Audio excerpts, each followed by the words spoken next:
2025 থেকে 2026 শিক্ষাবর্ষের অনলাইন ভর্তি প্রক্রিয়া সারা রাজ্যের অন্যান্য কলেজের মতো কুমারগঞ্জ মহাবিদ্যালয়ে 18 জুন থেকে শুরু হয়েছে।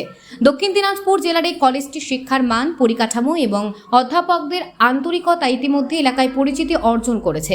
কলেজের অধ্যক্ষ ডক্টর দীপক মণ্ডলের উদ্যোগে 17 জুন থেকে শুরু হয়েছে ব্যাপক ভর্তির প্রচার। কলেজের অধ্যাপকগণ স্বেচ্ছায় এই প্রচারে অংশ নিচ্ছেন। অটোযোগে কুমারগঞ্জ ব্লকের বিডিও এলাকায় মাইকিং করে ভর্তি সংক্রান্ত তথ্য পৌঁছে দিচ্ছেন সাধারণ মানুষের কাছে।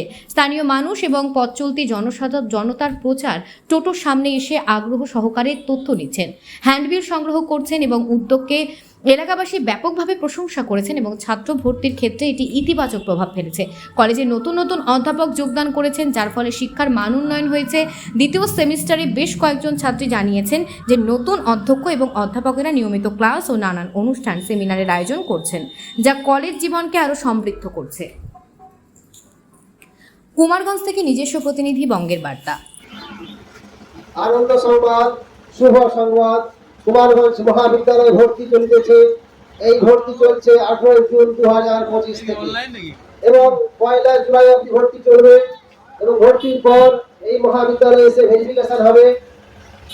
এই মহাবিদ্যালয়ে কিছু গুরুত্বপূর্ণ অনার্স এবং পাসের বিষয় রয়েছে, যেমন বাংলা, ইংরেজি, সংস্কৃত, এডুকেশন, ইতিহাস, দর্শন, রাষ্ট্রবিজ্ঞান, ভূগোল এবং অর্থনীতি। এই মহাবিদ্যালয়ে অভিজ্ঞ অধ্যাপক এবং অধ্যাপিকাগণ রয়েছেন, যারা নিয়মিত ক্লাস নিচ্ছেন। এছাড়াও রয়েছে সাংস্কৃতিক অনুষ্ঠানের ব্যবস্থা এবং চাকরিমুখী কিছু কোর্স।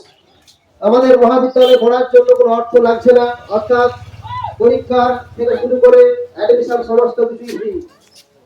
এই মহাবিদ্যালয়ে পড়ার পাশাপাশি চাকরিমুখী কিছু কোর্স রয়েছে এবং পড়ার পর বিভিন্ন ট্রেনিং রয়েছে সম্পূর্ণ বিনামূল্যে। এনএসএস রয়েছে, এনসিসি রয়েছে, বিভিন্ন ব্যবস্থা রয়েছে, অর্থাৎ চাকরিমুখী কোর্সগুলো সম্পূর্ণ বিনামূল্যে। আনন্দ সংবাদ, শুভ সংবাদ। কুমারগঞ্জ মহাবিদ্যালয়ে ভর্তি চলিতেছে। ভর্তি প্রক্রিয়া সম্পূর্ণ অনলাইনে এবং এই ভর্তির বিভিন্ন কোর্স রয়েছে, যেমন বাংলা, ইংরেজি, এডুকেশন, সংস্কৃত, ইতিহাস, দর্শন, রাষ্ট্রবিজ্ঞান, ভূগোল এবং অর্থনীতি। এই